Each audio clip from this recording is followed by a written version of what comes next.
At the edge of Fort Carson's West firing range, a group of young soldiers had gathered around the shaded bleachers, swapping stories between drills and poking fun at anything that broke their rhythm. That afternoon, it wasn't a faulty scope or jammed rifle that caught their attention. It was a woman. She didn't wear a uniform.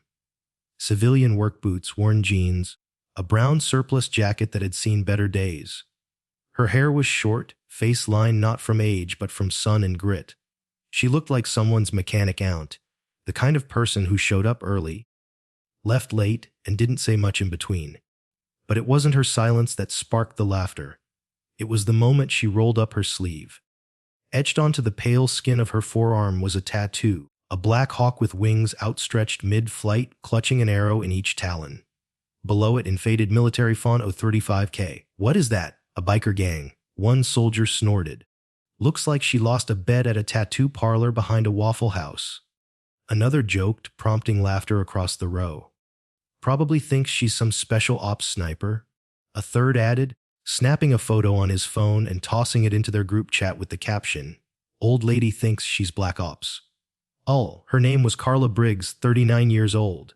On paper, she was just a civilian contractor, a weapons technician assigned to maintain scopes, calibrate targeting systems, and keep the firing range operational. She carried no rank, no badge, no ceremony, and yet, the mocking didn't seem to touch her. She heard it, of course. Every word, every snicker, every dismissive whisper over lunch trays and locker room benches. But Carla didn't respond. She simply sat at the edge of the mess tent with a turkey sandwich and a bottle of water, eyes never leaving her plate. The only visible reaction was the subtle clench of her jaw, just once, like a reflex long forgotten. To the recruits, she was just a contractor with attitude and a knockoff war story. Nothing about her presence demanded attention. She didn't move with the rigid posture of a former officer. She didn't name-drop missions or flash medals. She worked, quietly, precisely, like someone who had nothing to prove, and yet had done more than anyone could imagine.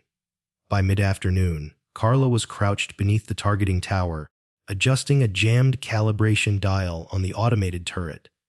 A handful of the same soldiers who had laughed earlier leaned against the railing, watching. "She's just fiddling with buttons," one said. "My girlfriend's brother builds PCs. I bet he could do that blindfolded." The laughter returned, louder this time, echoing off the concrete barriers. But Carla's hands never wavered. She moved with the calm efficiency of someone who had done this work 1,000 times, in worse conditions, under tighter deadlines, with lives hanging in the balance. And yet to these soldiers she was invisible. Just another face on base. Just another civilian trying to play soldier. They didn't recognize the shape of the hawk, the code beneath it, or the reason her hands trembled ever so slightly when a helicopter passed too low overhead. Because to them, it was just a tattoo.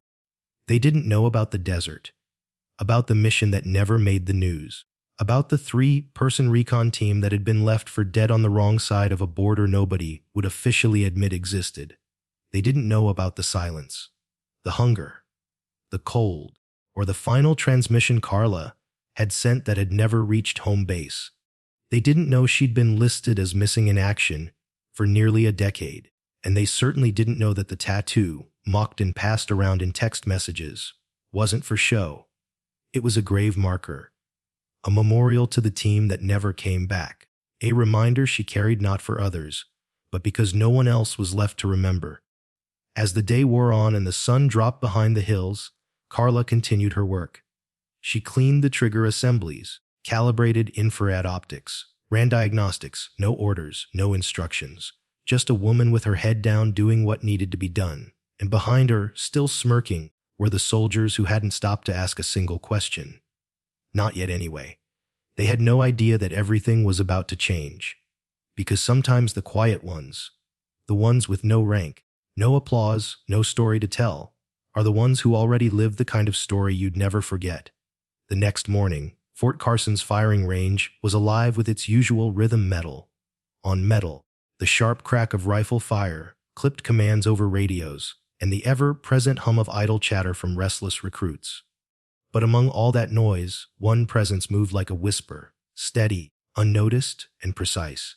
Carla Briggs. She was already there before most of the trainees rolled out of bed, hunched beside a jammed rifle sled, sleeves rolled up, grease on her hands.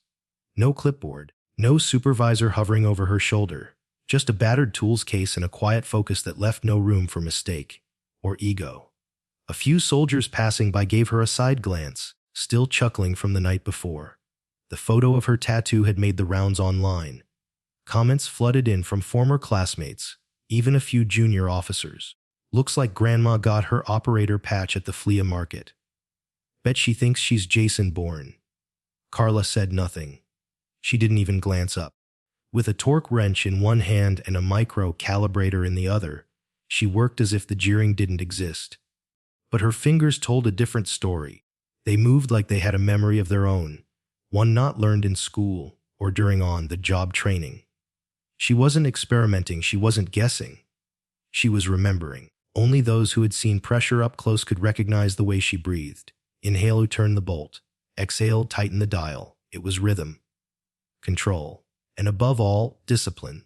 By mid-morning, Carla was asked to run diagnostics on the automated target system, a task most techs needed a team and 2 hours to complete. She walked alone across the concrete platform, adjusted her ball cap, and went to work. A group of young soldiers gathered near the benches, ready for another show. "Here we go," one of them said with a grin. "She's gonna sneak or whisper." The computer again. They didn't know what they were watching. They thought they were seeing a contractor fiddle with equipment. What they didn't realize, what none of them could have imagined, was that every motion she made had once been done under mortar fire, that she'd once rebuilt an optics system in a collapsed outpost with blood on her hands and sand in her lungs. Carla pressed a few buttons, frowned at the numbers, and pulled a tiny hex tool from her pocket. She adjusted a calibration screw so fine it would have been invisible to the untrained eye. Within 3 minutes, the targeting display snapped back into perfect alignment, no errors, no blinking lights, no warnings. A corporal standing nearby blinked. "How'd you learn to calibrate like that?" he asked. Carla didn't even turn to look at him. "I didn't learn it," she said. "I used it. In 20-knot sandstorms with zero visibility." The corporal's expression faltered. He started to reply, then stopped. Something in her tone, flat unflinching, made it clear she wasn't joking. Across the range, one of the instructors, a retired master sergeant named Halberd, had been watching quietly for several minutes. His eyes narrowed. He didn't laugh, didn't speak, just stared at Carla's hands like he was trying to place a memory from years ago. She moved with the same confidence he'd only ever seen in Black Ops units. The same efficiency that came not from training manuals, but from survival. And yet, she never drew attention to herself, never raised her voice, never boasted. Later that afternoon, a lieutenant attempted to reset the range's laser timer. When the system failed to reboot, he called over the radio for a tech. Carla responded without hesitation. By the time the lieutenant arrived, she'd already opened the diagnostics panel, rerouted 2 internal circuits, and manually overridden the OS loop. The system beeped twice, then returned to green. "You didn't even ask for the reset code?" the lieutenant said. "I didn't need it." He raised an eyebrow. "You sure you're not former Signal?" "No," Carla said plainly. "I'm just good at fixing broken things." He looked at her again, this time longer. But she was already walking away, a wrench in her hand and sweat on her brow. At dinner, fewer jokes were made. Fewer glances were exchanged across the mess hall. A couple of the more observant soldiers had begun comparing notes, realizing that everything Carla touched started working smoother, that the scopes she tuned didn't drift, that the rifles she prepped zeroed faster, that somehow she knew things they didn't even know needed knowing. She never explained herself. She never corrected anyone. But people started noticing. By the 3rd day, a new phrase began circulating quietly through the barracks. "If it's broken, let the hawk fix it." Nobody knew who coined it. But it stuck. And for the first time since her arrival, Carla Briggs wasn't just that weird contractor with the fake tattoo. She was something else. Something the younger soldiers didn't have a name for yet. Not yet.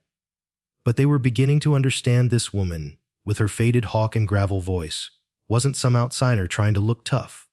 She was the real thing. and they'd been too loud, too proud, and too inexperienced to see it. It was on the fourth day that everything shifted. The morning had started like any other. Carla Briggs already on site before reveal, adjusting the scopes on a faulty batch of M110 rifles. She worked with the same quiet rhythm as always, methodical, surgical, invisible. Most of the soldiers had begun giving her a wider berth, not out of disrespect, but out of a growing uncertainty. They didn't quite know what to make of her anymore. And then the system glitched. It happened during a live fire calibration test. The automated targeting array, which tracked projectile velocity and wind correction, suddenly crashed, flashing red across the entire east platform. A line of recruits froze mid-drill. Alarms chirped. Drill instructors barked across the lot. The range supervisor, a second lieutenant named Travis McGill, hurried over, flipping through his clipboard like the answers might be printed in bold. He cursed under his breath and radioed in. Target control system unresponsive. Requesting tech support ASAP. Carla didn't wait to be called. She stepped out from the tool station, wiped her hands on an old rag, and walked straight toward the malfunctioning panel. Her pace wasn't rushed, but there was no hesitation either. Like she had done this exact thing before. Hundreds of times. What are you? Mum, this is restricted equipment. McGill started, reaching a hand out. I know, Carla said calmly. That's why I'm here. She reached the diagnostics unit, popped open the latch, and within seconds, her fingers were inside the panel, isolating wires and adjusting jumper pins. Her hands moved fast, but not frantically. There was no fumbling, no second guessing. She bypassed the default firmware and accessed the root calibration controls like someone who had built the system herself. McGill watched, confused, then suspicious. That's not in the manual, he muttered. Carla didn't respond. The panel's screen flickered. Lines of data streamed across it. Some of it encrypted, most of it unreadable to the average tech. She rerouted the signal through a backup circuit, adjusted the feedback loop, and keyed in a command sequence McGill had never seen. Exactly 2 minutes and 11 seconds after she began, the system beeped twice and turned solid green. Targets re-engaged, tracking sensors realigned. The entire range came back to life. The soldiers standing nearby blinked. One of them whispered, "Did she just fix that without even opening the manual?" McGill leaned in, squinting at her. "Where'd you learn override protocols like that?" Carla stood, closed the panel, and brushed her hands on her jeans. "I didn't learn them," she said. "I used them. In 20-knot wind. In places where a power surge meant the next shot might come from the wrong side." Her voice was quiet, but carried a weight that cut through the air like a switchblade. McGill took a half step back, unsure whether to press further or shut his mouth. It was the kind of tone you only heard from people who'd survived situations no one else was supposed to talk about. The chatter from the range quieted. Even the instructors, now grouped near the bleachers, had stopped yelling. One of them, Sergeant Clay, a veteran of 2 deployments, crossed his arms and looked at her like he'd seen a ghost. Across the field, a Humvee convoy approached, trailing dust. 4 vehicles, tinted windows, no markings. Inside the lead vehicle sat Colonel Henry Ross, former commander of the 9th Recon Division, retired from active duty, but still serving as a consultant to high-security training facilities. He had come to observe new recruits and review safety protocols for the updated firing system. It was supposed to be a routine visit, until he saw her. Carla had her back turned, rechecking the now restored display unit, her brown jacket sleeve pushed up in the heat. That was when the colonel spotted it, the tattoo. Black ink. Spread wings. Code 035K. His breath caught. The color drained from his face. "Stop the vehicle," he ordered. The Humvee halted mid-range. Colonel Ross stared for several seconds. Then, without a word, he opened the door and stepped out, his boots crunching gravel. He walked slowly at first, then with purpose, like a man moving toward something he never thought he'd see again. He brought his radio to his mouth and said one thing, "Stand down." "That's her." Several nearby officers paused. A few turned toward Carla, confused. "Her, that's wait, that can't be. She's supposed to be. I thought she was MAA." Ross walked right past them all, eyes never leaving the woman standing by the targeting tower. The woman who, for 4 days, had been dismissed, doubted, and quietly tolerated. But now, in broad daylight, under the burning Colorado sun, he approached her like she was something more than just a contractor, like she was royalty. "Carla." His voice cracked slightly. She turned, wiping sweat from her brow, blinking into the sun. When she saw who was walking toward her, she stiffened just a little. "I thought you were dead." "Records were wrong," she said simply. "They usually are." The younger soldiers stood frozen. Whispers flew. "That's Carla Briggs." The Carla Briggs? Operation Coyote Dust. Wasn't she the only one who made it out? The colonel stepped closer, the tension of years hanging in the air between them. "I owe you a lot more than a handshake," he said. Carla looked down, then at the hawk inked on her arm. "You don't owe me anything," she said. "But you owe those kids an explanation."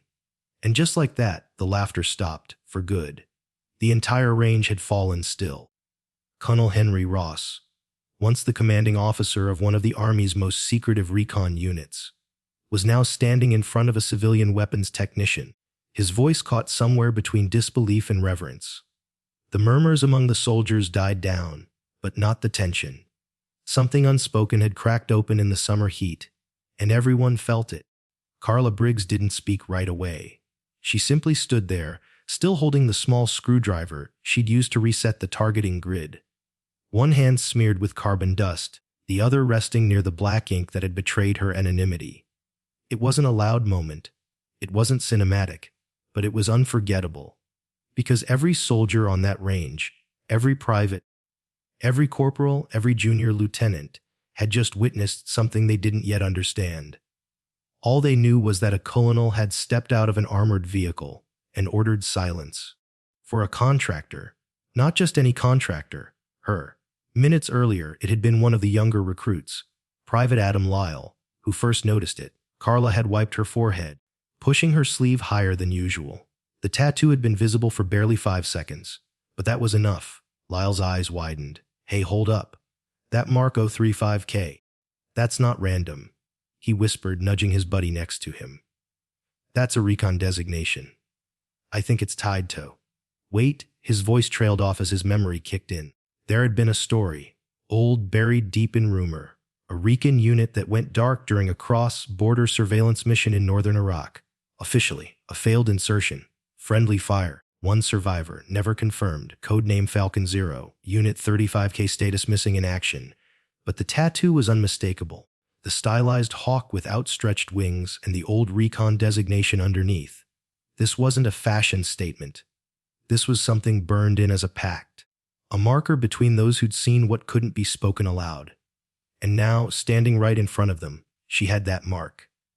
Colonel Ross didn't hesitate. After he gave the order, "Stand down." That's her. He walked forward slowly, like every step was carrying him back through time. The young soldiers didn't move. They barely breathed. Those who had laughed at her 4 days earlier now stood rooted to the spot, unsure whether to salute or retreat. Ross stopped 3 feet from her. "We searched for you," he said. "After Coyote Dust went black, we searched for weeks." Carla's face didn't shift, but her jaw tensed. "You stopped looking after 6 days." His throat caught. "We were told no one could have survived out there. Your beacon never activated." "I was using it as a fuel cell to power the last comms array," she said, her voice flat. "Didn't work, but I tried." Ross let out a shaky breath. Your name was carved into the memorial wall at Fort Hood. They gave you a service. They sent letters to your family. They sent letters for the wrong war." Carla said. The truth would have cost careers. So they buried it. She wasn't angry. Not anymore. What remained in her voice was something heavier, like a wound that had closed, but never really healed. Ross looked around at the younger soldiers still watching, eyes wide. "You never came forward?" he asked. Carla looked down at the hawk on her arm. "I came home to a country that thought I was dead. Figured it was easier to let them be right." That night, the base was different. Whispers spread like wildfire across the barracks, mess hall, and even into the officers' lounge. "Did you hear what happened at the range? That woman, she's not just a contractor. She's Falcon 0. That name hadn't been spoken in years. In fact, Many on base had never heard it before. But the veterans, the older NCOs, the instructors who had done time in places not marked on maps, they knew. They remembered the incident. Operation Coyote Dust was supposed to be clean. 3 days of surveillance, quick extraction. But someone botched the coordinates. The recon team was marked as hostile by their own side. Air support was pulled. Evac was delayed. Communications cut. Everyone was presumed dead. Until now. The next morning, an emergency meeting was called. Colonel Ross addressed the entire base formation. Rows of soldiers in dress fatigues, standing at attention beneath the flagpole. His voice, usually so clipped and direct, had an unfamiliar weight to it. "You've seen her around the range," he began. "Maybe some of you laughed. Maybe some of you whispered. I know some of you posted things online." He paused, then said slowly, "She's not just a technician. She's not just another contractor. Her name is Carla Briggs. She kept 3 soldiers alive in the desert for 48 hours under enemy fire with no resupply, no radio contact, and no way out." A hush settled over the ranks. "And while we filed her name under a casualty list," Ross continued, "she lived. And she didn't come back for medals. She didn't even come back to correct the record." He looked over at Carla, who stood quietly in the back, arms crossed, face unreadable. "She came back to make sure none of you make the same mistakes that got good people killed." After the assembly, the base was silent, not from orders, but from understanding. Private Lyle, the one who'd spotted the tattoo, walked over during lunch break. He didn't offer excuses or fake apologies. He just looked her in the eye and said, "Mom, we were wrong." Carla nodded once. "You weren't wrong. You were just loud before you listened." From that day forward, no one joked about the hawk tattoo. They knew what it meant now. It wasn't ink for style. It was a headstone, a code, a signature of someone who'd made it through the kind of darkness most people couldn't even name. And they'd never laugh at that again. Later that evening, after the sun dipped below the Colorado ridgeline and the heat gave way to dry mountain air, Colonel Ross sat alone in his office, elbows on his desk, a file in his hands that hadn't been opened in nearly a decade. File 035 Kate Operation Coyote Dust status mission failed. All personnel presumed KIA. He stared at the photo stapled inside. The grainy, sand-blown image of a younger Carla Briggs in combat gear, rifle slung over her shoulder, dirt on her face, a ghost of a smile. The official paperwork had labeled her Falcon 0. The report claimed the team had been caught in crossfire, coordinates compromised, extraction window missed. What it never said was the truth, that Carla had been alive. All along, the next morning a private memo circulated through Fort Carson's command channels. A clearance override was issued. Classified logs reopened. The truth, buried in silence and politics, was laid bare for the first time in 8 years. Carla Briggs had been the lead recon sniper for a 3-person unit assigned to monitor a disputed border region during Operation Coyote Dust. Their task was simple on paper: observe and report. 3 days in, clean extraction. But the operation was compromised.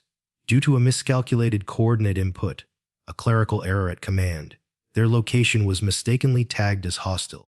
Extraction was aborted. Air support was pulled. Their comms were cut from the network. In less than 12 hours, enemy forces surrounded the area.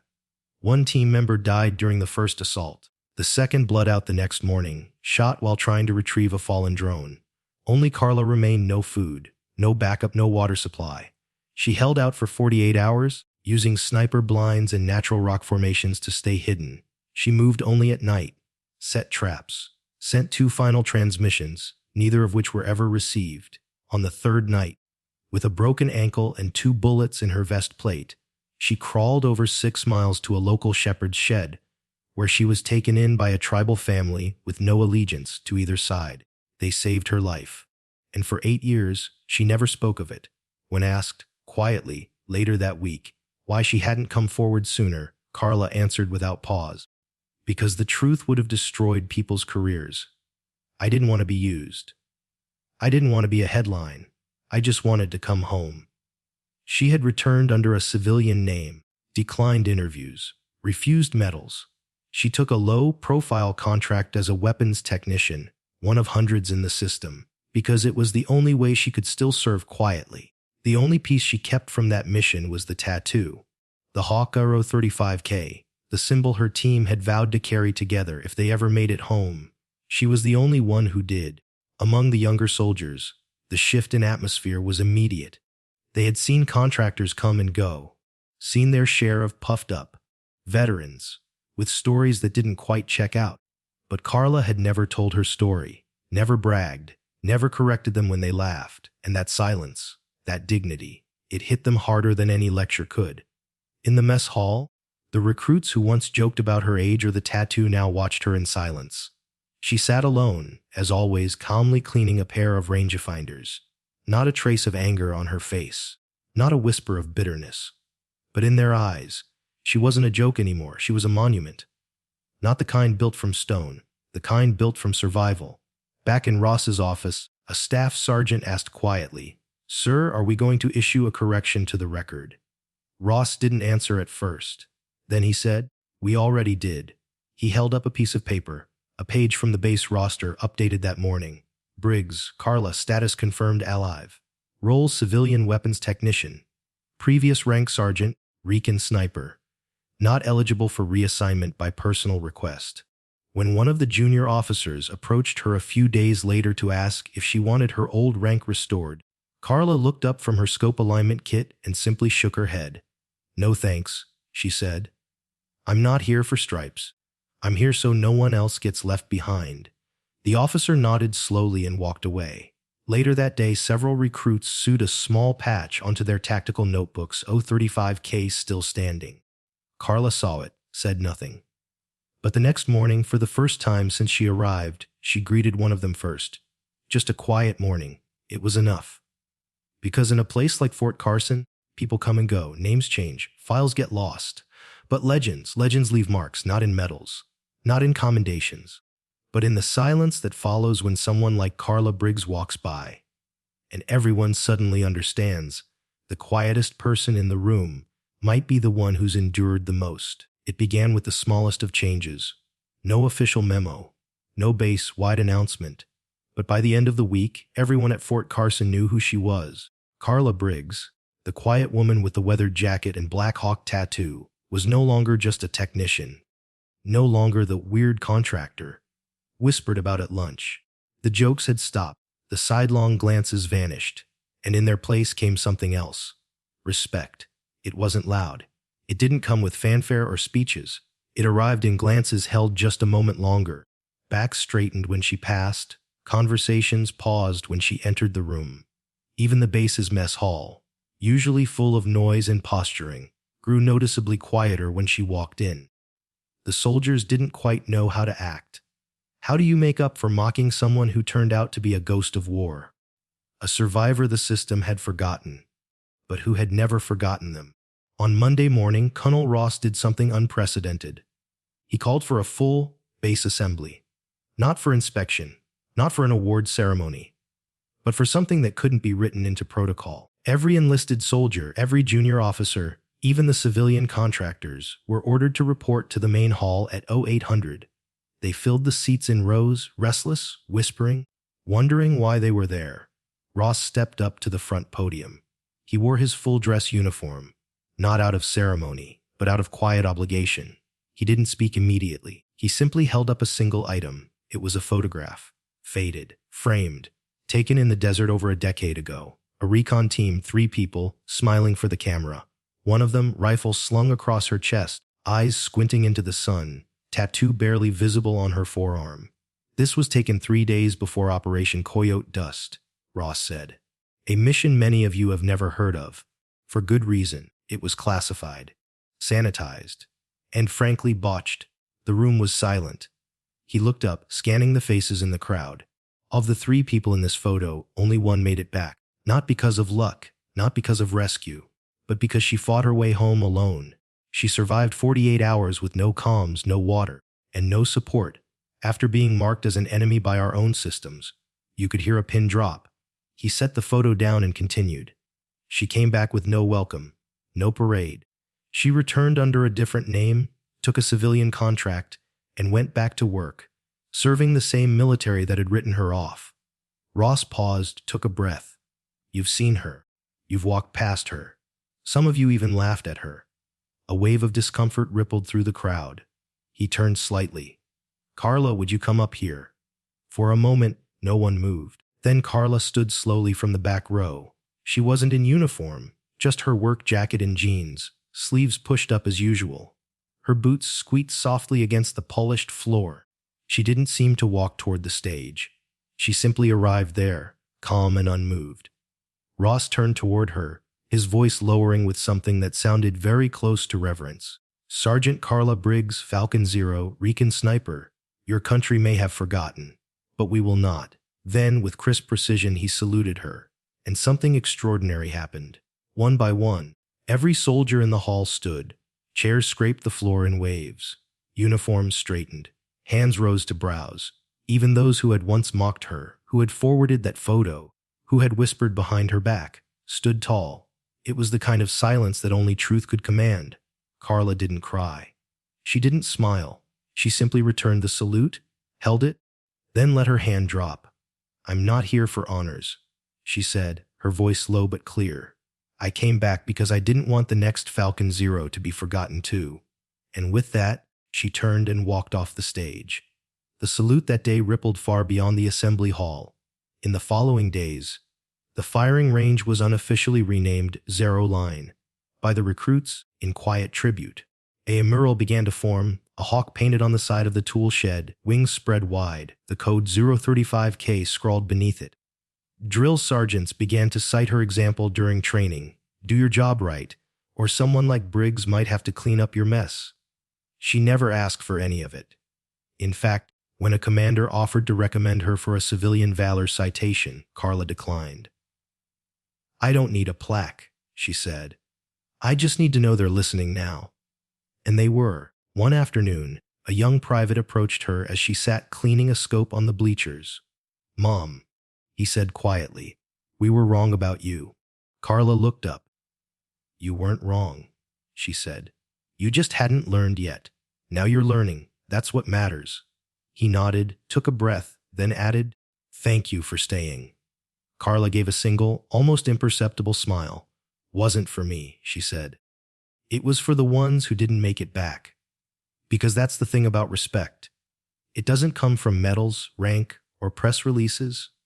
It comes after the laughter dies down, after the truth comes out, after you realize the quietest person in the room was carrying the heaviest weight all along.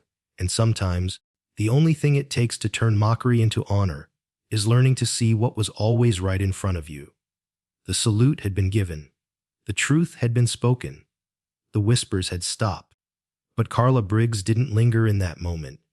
The very next day, she was back at her usual spot on the firing range, tightening scope mounts, adjusting windage dials, cleaning carbon out of chambers. No podium, no applause, just the quiet hum of discipline, the same as it had been every day before.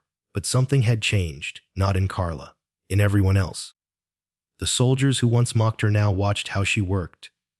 They paid attention to her grip, her breathing, her way of noticing details no one else caught. A few of them started showing up early just to see how she set up the stations. One even asked her how she handled crosswind drag in desert conditions. She didn't raise her voice. She didn't correct them with ego. She simply showed them, one adjustment at a time. That afternoon, Colonel Ross stopped by the range again, this time without the convoy, the radio, or the ceremony. He stood off to the side, arms crossed, watching her recalibrate a faulty targeting array. After a few minutes, he walked over. "Carla," he began, "we've been going through your record." She kept working. "That right?" "Yes. And I wanted to offer something." I spoke to the board. "We can restore your previous rank. Sergeant First Class. Full honors.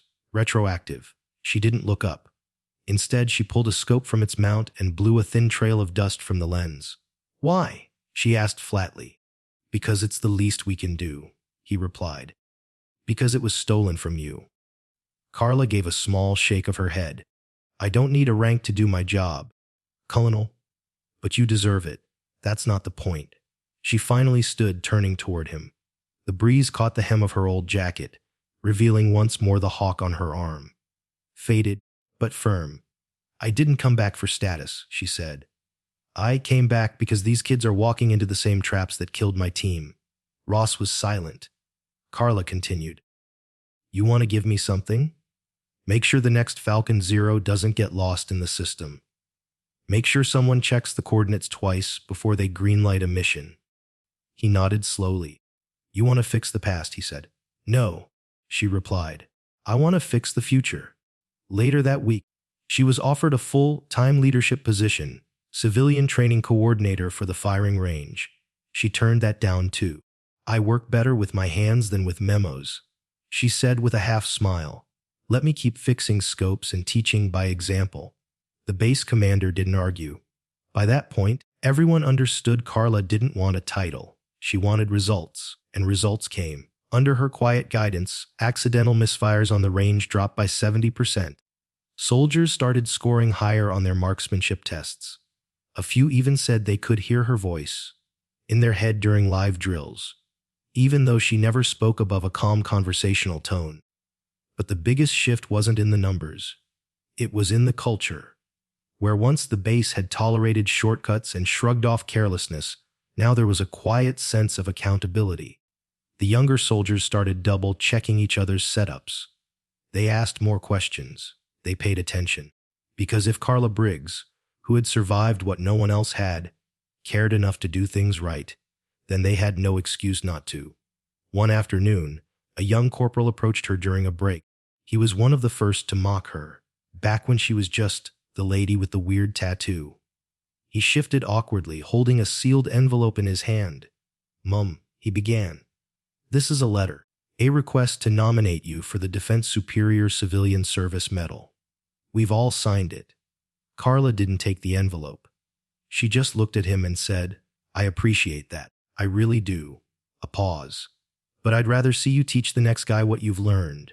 That's the only reward I need. He nodded, eyes downcast. Understood? As he turned to leave, she called out, Corporal. He stopped. You want to honor me? She said. Then don't forget the lesson. The moment you think someone doesn't belong, stop and ask, what don't I know about their story? He didn't answer with words, just a slow, quiet nod.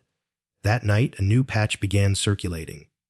A simple, gray-embroidered hawk, wings open in mid-flight. No name, no date, just the unit code 035K. Some wore it on the inside of their jacket collars. Some stitched it behind name tags. It wasn't for show. It wasn't even regulation. But no one said a word. Not the officers, not the inspectors, because they knew what it meant. It meant they were listening now. Carla Briggs never put the patch on. She didn't need to. Her mark had been burned in years ago, not just into skin, but into memory, into sacrifice, and now finally into the future. The months rolled on. Summer turned to fall. Morning frost now clung to the gravel lining Fort Carson's firing range, and breath turned to mist before sunrise. But every day, before the first rifle cracked or the first order was barked, Carla Briggs was already there, always in that same brown jacket, always with her sleeves rolled just enough for the hawk to peek through, always in silence. She worked like clockwork, adjusting thermal sights, recalibrating scopes, realigning zeros down to the micron. She never asked for help, she never missed a detail, and she never turned anyone away who came to her with a question. But what changed, truly changed, was the way the base now saw her, no longer as the contractor with the tattoo, no longer as the woman who kept her head down. Now, she was something else entirely. A living standard, a quiet guardian, a legacy in motion. She never taught a formal class, but somehow she taught everyone. Soldiers began referring to her lessons in shorthand. That's a Briggs check, means check it twice before you move. Set up like Briggs, tight, clean, no slack. If Carla wouldn't trust it, don't pull the trigger. She'd become the unofficial benchmark for precision, discipline, and calm under pressure. And the remarkable part, she never raised her voice. Not once. The authority she carried didn't come from rank or title. It came from example. At night, she could often be found cleaning tools by lantern light, just outside the main armory. She didn't know that soldiers quietly watched her from the rec center window. Or maybe she did, but chose not to say anything. Because for Carla, attention was never the goal. Preparation was. It wasn't long before word of her presence spread beyond Fort Carson. An instructor from Fort Benning visited and requested to meet the woman they keep calling the Shadow of the Range. A Marine gunnery sergeant sent in a handwritten note, "If she's half of what they say, she ought to be teaching the corps." But Carla declined every offer to relocate, every promotion, every award. She stayed exactly where she was. Why Fort Carson? Someone once asked her. Carla just shrugged. Because this is where they laughed, and now it's where they listen. Her presence changed more than just procedures. It changed people. Privates who had once scrambled to meet minimums were now striving for mastery. Not because they were told to, but because they'd seen her do the work when no one was watching.